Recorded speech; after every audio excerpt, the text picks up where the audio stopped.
peux dire quelque chose que je n'ai jamais dit. Mais aujourd'hui, ça va sortir comme ça. Pour quelle raison, je ne sais pas. Celui qui est là aujourd'hui comme chef d'État, il n'est pas là simplement pour diriger une nation. Il est là parce qu'il a une mission. Et je parle d'une mission, laissez-moi parler. Je parle d'une mission divine. Je ne dis pas des choses que j'imagine. Je dis ce que moi, Dieu m'a dit. Il est en train d'accomplir une mission. Voilà pourquoi chaque fois que je prie, je dis, il ne doit pas rater sa saison. Parce que s'il rate sa saison, le Congolais rate l'opportunité de sortir de cette situation.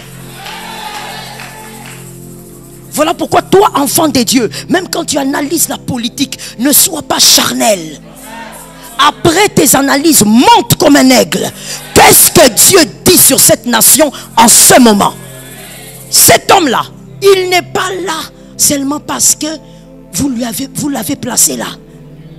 Il est en mission. Je parle ou je m'arrête. Voilà pourquoi, et je me permets de dire la deuxième chose que je ne voulais pas dire, mais je ne sais pas pourquoi je parle.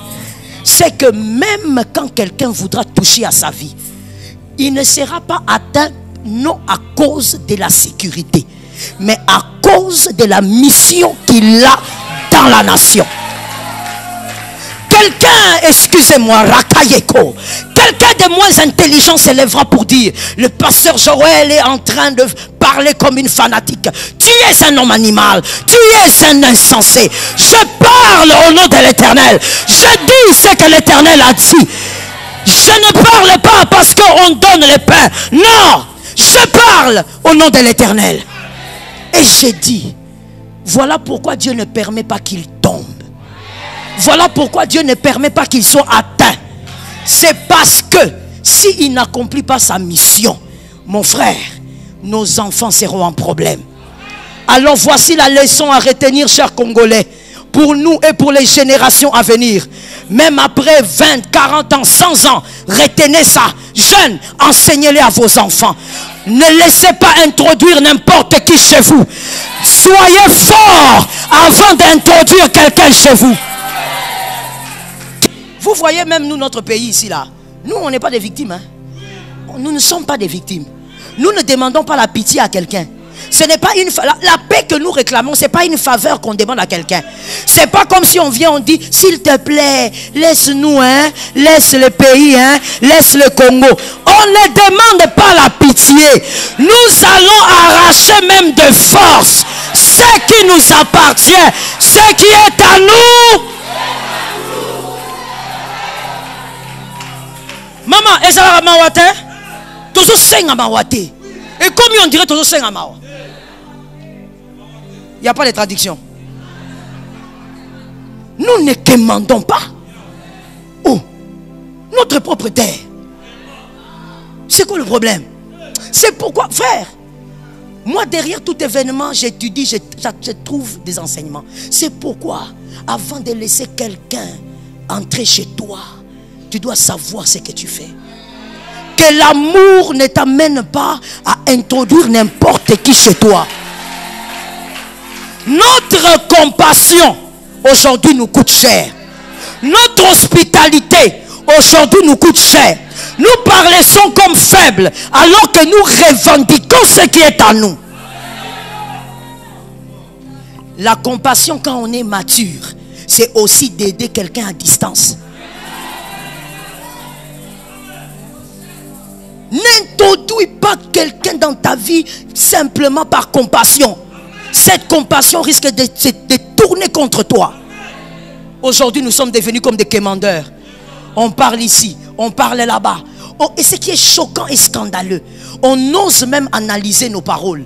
Mon frère, quand je viens chez toi prendre ma chose, même si je parle mal, c'est ma chose, tu me donnes. Mais c'est comme ça. Quand je viens chez toi, tu as mon t-shirt. Tu n'es pas là en train de dire, ben, je veux te donner ton t-shirt, mais tu n'as pas bien demandé, compte tenu de telle phrase. On s'en fout de ce que je veux dire. C'est mon t-shirt, tu me le donnes. Cette nation est la nôtre. Nous ne commandons pas une nation. Nous ne commandons pas une terre. Nous ne commandons pas une chose d'autrui. Ce Ce qui est à nous. Ce qui est à nous est à nous. Ça ne se discute pas. Ça nous appartient. Alors laissons de la vie, chers Congolais. Laissons de la vie. Même si, parce que je le crois, que nous aurons une paix véritable. Parce que je vais dire quelque chose que je n'ai jamais dit. Mais aujourd'hui, ça va sortir comme ça. Pour quelle raison, je ne sais pas. Celui qui est là aujourd'hui comme chef d'État, il n'est pas là simplement pour diriger une nation. Il est là parce qu'il a une mission. Et je parle d'une mission, laissez-moi parler. Je parle d'une mission divine. Je ne dis pas des choses que j'imagine. Je dis ce que moi, Dieu m'a dit. Il est en train d'accomplir une mission. Voilà pourquoi chaque fois que je prie, je dis, il ne doit pas rater sa saison. Parce que s'il rate sa saison, le Congolais rate l'opportunité de sortir de cette situation. Voilà pourquoi toi, enfant de Dieu, même quand tu analyses la politique, ne sois pas charnel. Après tes analyses, monte comme un aigle. Qu'est-ce que Dieu dit sur cette nation en ce moment?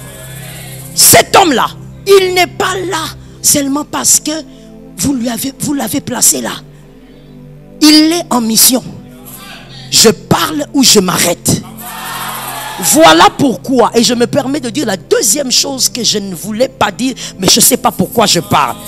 C'est que même quand quelqu'un voudra toucher à sa vie, il ne sera pas atteint non à cause de la sécurité, mais à cause de la mission qu'il a dans la nation.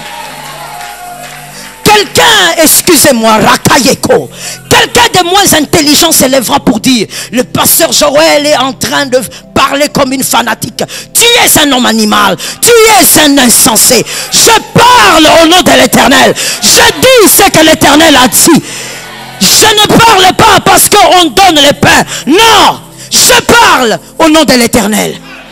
Et je dis, voilà pourquoi Dieu ne permet pas qu'il tombe.